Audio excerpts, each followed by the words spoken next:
I died in an accident, cause this must be heaven. I gotta testify, come up in the spot looking extra fly. For the day I die, I'ma touch the sky.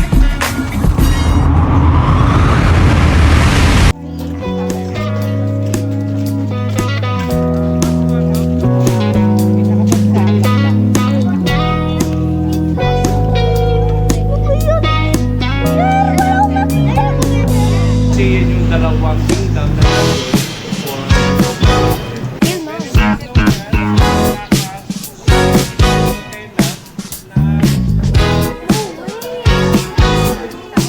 No way!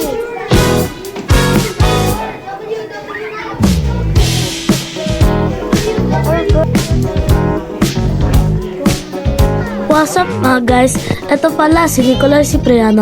Samahan nyo akong papuntang field trip ko, papuntang Intramuros. Okay.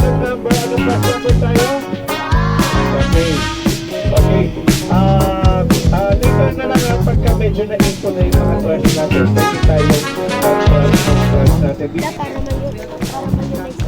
So guys, nandito kami sa Fort Santiago at ang natutunan ko kung paano tayo sinakop ng mga Hapones at Espanyol at kung paano nang binomba ng mga Hapones ang mga bahay dati. At ang nagusto ko naman ang kung saan nag-death march si Jose Rizal at yung mga tas yung dungeon, tas yung mga Lego buildings na kanilang ginawa. So guys, ito ang Lego Dungeon at nagustuhan ko rin ito dahil hindi lang mga Lego builds na nandito kundi mga historical sites din ang nakita namin dito. Kasama ang Malacanang Palace, San Ignacio Church, iba pa. Ngayon, umakyat naman kami sa second floor, tapos nakakita kami sa yung mga animal sa Bohol. At ito pa rin, no?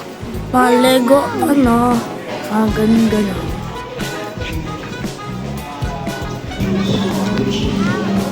So guys, ito naman ang Light and Sound Museum kung saan pinapakita ng mga animatronics at mga videos ang historya ng Pilipinas. Kagaya ito ang pagdating ni Magellan dito sa Pilipinas, ang discovery ng Philippines at ang laban ng Lapu-Lapu versus Magellan sa Mactan. At ito ang first mass na ginanap sa Pilipinas dati. At ito naman ang mga war na na-experience nila dati.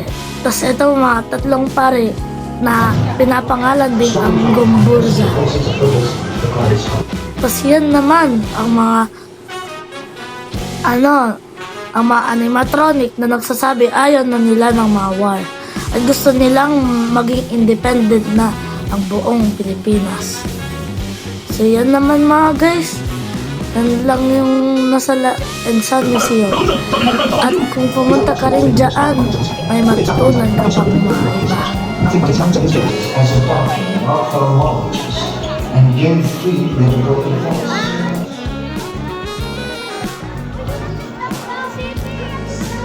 No sitting! No sitting! No sitting down! No sitting down! So guys, ito naman ang Ayala Museum. Nandito ang mga ancient artifacts na nakuha ng mga archaeologists. At ito ay examples ng mga pots, damit, tela, at mga jewelry. At ay mga damit din dito na ginamit ng mga sinaunang ninuno natin during pre-colonial times. At ito din ang mga history ng Philippines at mga artifacts dati. At dito din ang mga abstract paintings na nagpapakita ng doodle paintings na kung ano-ano man. At ito din ang museum na I recommend you to go. What? So ito mga guys ang Omniverse kung saan makikita lahat ng mga anime figures. Tas ito pala ay isang pop culture Kaya maganda din to sa mga palagi nanonood ng anime kagaya ng dito si Vegeta, Flash, Spider-Man at iba pa. Tapos tingnan nyo din nagpa-picture ang kaklase kong si Cyrus. Ano. Pero ang maganda talaga dito ay may mga palaro din dito guys. Itong picture lang kami dyan. At yan pala si Harry Potter oh. Naglalaban sila ng isang rival niya. Oh. May mga ancient signs dyan. Tapos mga may night ba dyan. Maganda talaga to sa palagi nanonood ng mga anime. Yan. Anime, comics, movies yan na may Dragon Pad talaga dyan. Tapos si Bruce Wayne. Ay, Bruce Wayne. Ano, Superman no? Sa ice sila. Maganda talaga yan. May mga laro-laro dyan eh. Yan, tas yan si Superwoman. Tas ano, may mga blocks. Pwede ka dito mag-build kung ano gusto mo. Kami nga, nag-build nga kami ng wall dyan. So, yung mga mahilig maglaro, magkita na ba, ano, dito sana kayo sa Omniverse. Nandiyan yan lang yun sa Makati. Tapos ito, Star Wars. Star Wars. OMG! Ano, si Iron Man, no? May-helmet pa nga yung body suit niya. Tapos mga Spider-Man. Tapos yan.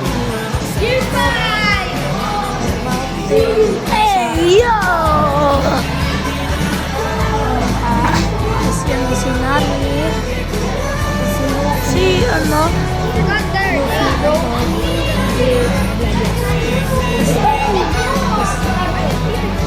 Si Robin. Saitama! Tapos yan si Saitama. Tapos yan yung si Goku dati. Ano mga different ano ni Goku. Tapos mga rivals na. Bye-bye! See you on the next vlog. Nandiyan ka na, di mapamadali ka lang katabi hanggang sa ang buhok ay pumati. Di na maghanap ng kung anong sagot sa mga tanong dahil ikaw ang katiyakan ko. Ngayon nandiyan ka na.